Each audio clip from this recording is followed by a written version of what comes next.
Play ball, you say? Well, it isn't exactly three strikes you're out, and before we can root for the home team, or even enjoy an ice cold beer and some Cracker Jacks, there's some business that needs to be taken care of. First things first on all that, though. Baseball is indeed back after Major League Baseball and its union finally reached a labor deal for a 60-game season. That's 102 fewer than what we're used to, but at this point of the pandemic, we'll take it. It'll all come rather quickly as well, providing the COVID-19 crisis doesn't get too far out of control. Players are expected to report to training camps by July 1st, with the season itself beginning on July 23rd or 24th.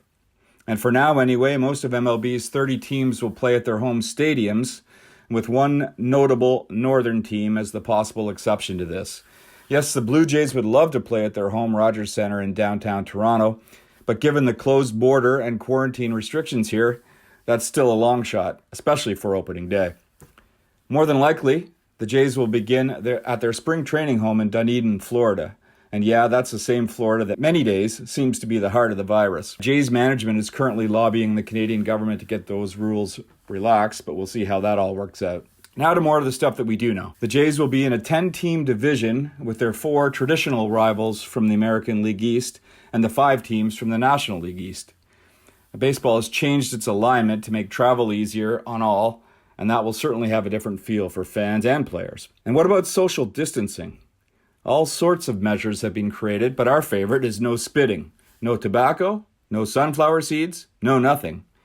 And good luck to whoever is charged with enforcing that rule. And what about the manager who wants to let the ump know how he feels about a bad call? Stay 6 feet away or risk a fine or suspension. There will not be expanded playoffs as originally negotiated, as baseball wants the regular season to end before the end of September.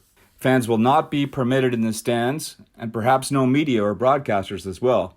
These 2 are details that still need to be hammered out. And rather than the usual 162-game marathon, this will be baseball's answer to a sprint, and who really knows how it's all going to unfold. What we do know, though, is that a 10-game hot streak can turn a team from a pretender to a contender just like that. Play ball?